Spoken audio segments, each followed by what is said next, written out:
Младият диригент Мартин Кръстев е на гости в студиото с музикална формация, която ръководи. Мартин се занимава с аранжиране и композиция на музика. Изявява се и като солов изпълнител. Носител е на множество награди от национални и международни фестивали и конкурси. За възрастта си има сериозен опит в управлението на проекти и организирането на събития. Съществена част в живота на Мартин заема хоровата музика, както е видно и от формацията, с която е днес тук. Здравейте и добре дошли! Добър ден! Здравей, Мартине, добре дошъл. Много се радвам да те видя. С теб се познаваме още от твоите ученически години, когато си ни гостувал. Здравейте! За нас е изключителна чест и отговорност да гостуваме във вашето прекрасно студио и благодарим за възможността. Ти си ръководител на формацията, нейн диригент. Как се казва формацията? Либервокс! Хайде сега да ви чуем изпълнението. С вас ще се видим отново в края на предаването.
Благодаря ви, деца. Благодаря ти, Мартине, за участието и за това, че открихме заедно днешното предаване. С тях ще се срещнем отново след минути. Не спираме да преследваме мечтите си и ние, заедно с диригентът Мартин Кръстев. Здравей отново! Здравейте отново! Изключително ни е приятно да гостуваме във вашето студио. Както винаги, атмосферата просто е прекрасна и зареждаща. На нас още повече. Ти си ни гостувал като ученик, после като солов изпълнител, сега вече като диригент и ръководител на хор. Да. Това твоя сбъдната мечта ли е? Абсолютно. Вокална формация Либервокс е естествено продължение на моят творчески път. Опита ми до този момент показа, че е време така да създадем нова хорова формация. Тук говорим за една от малкото независими детски хорови формации в България. Либервокс е нещо много специално, както за мен, така вярвам и за децата, тъй като от латински името се превежда като свободен глас. Това в контекста на съвременното общество, на динамиката, ние се поставяме за цел така да възпитаваме от децата, освен на музикалната дисциплина, музикалната култура, и да надграждаме основните добродетели, които се формират в къщи. Така че на два модула е разделена нашата работа – музикалните занимания и личностното развитие на децата. На колко години си ти? На 23. На 23 вече много сериозни отговорности. Кога направи формацията? Формацията създадахме заедно с тези прекрасни деца, заедно с родителите през януари месец тази година. Тоест, наистина доста кратък период. И изключително много се гордея както с децата, така и с техните родители, тъй като така те направиха много смели решения да скочат в нещо в началото неизвестно. Това е много нестандартно, което правим, и в работата си, както споменах вече, освен музикалните занимания, ние обръщаме внимание и на сценичното поведение. Тоест, включваме мизансцени, те имат хореографски елементи. Нашата съвместна работа с децата протича по много интересен начин. Това може би се дължи, че и моята възраст е доста близка с тях.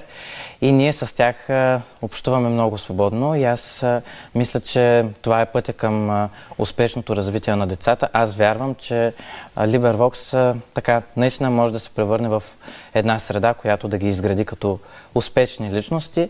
Да, пеенето е важно, но по-важното е така, че формираме един екип. Те общуват много добре, наистина са изключително сплотени, много различни по темперамент, изключително колоритни, и това мисля, че ги прави специални за българската сцена.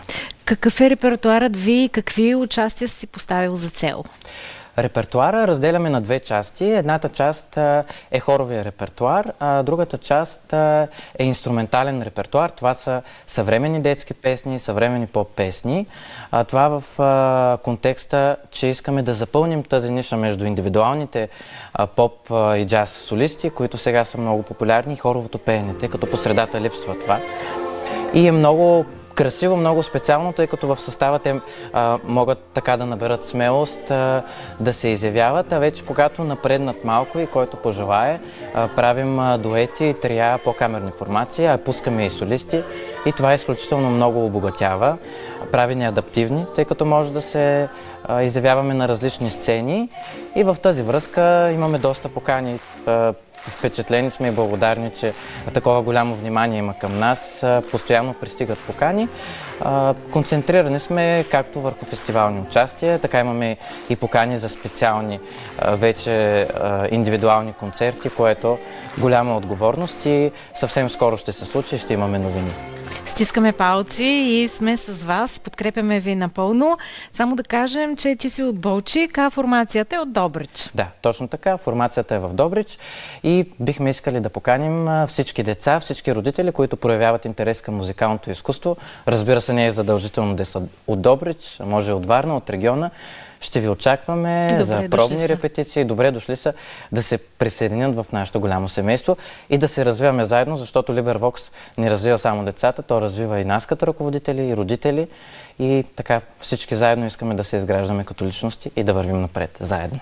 Поздравяваме те за избора, който си направил.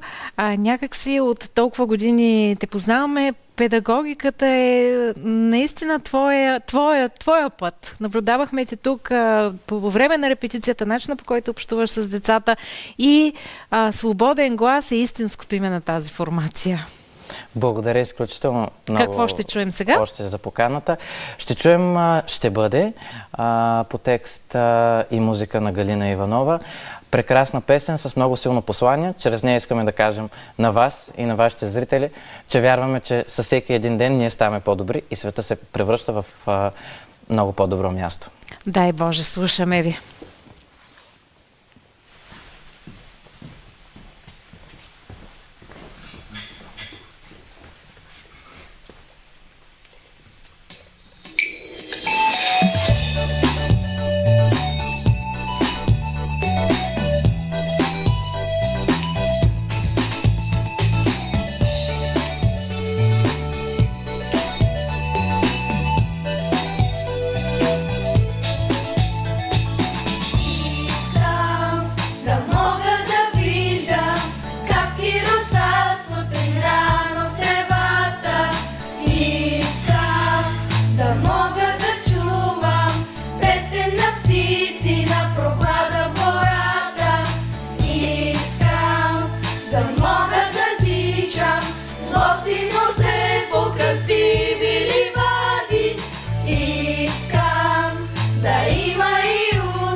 да вярваме, че утре ще бъде дори по-добре.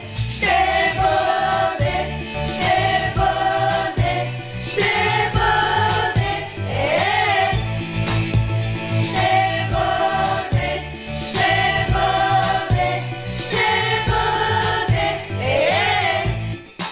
за всички нас да има слънце, да има обич, да има ден, да сме щастливи, да вярваме, че утре ще бъде дори по-добре за всички нас. Благодаря на децата от формация Свободен глас и на техният ръководител и диригент Мартин Кръстев, че пътуваха от Добрич, че дойдоха, че ни зарадваха толкова много и че ни показаха, че трябва да следваме мечтите си. Макар на 23 години, Мартин Кръстев вече ръководи успешно тази формация. Разделяме се до следващата сряда от Варна. Довиждане, приятна вечер!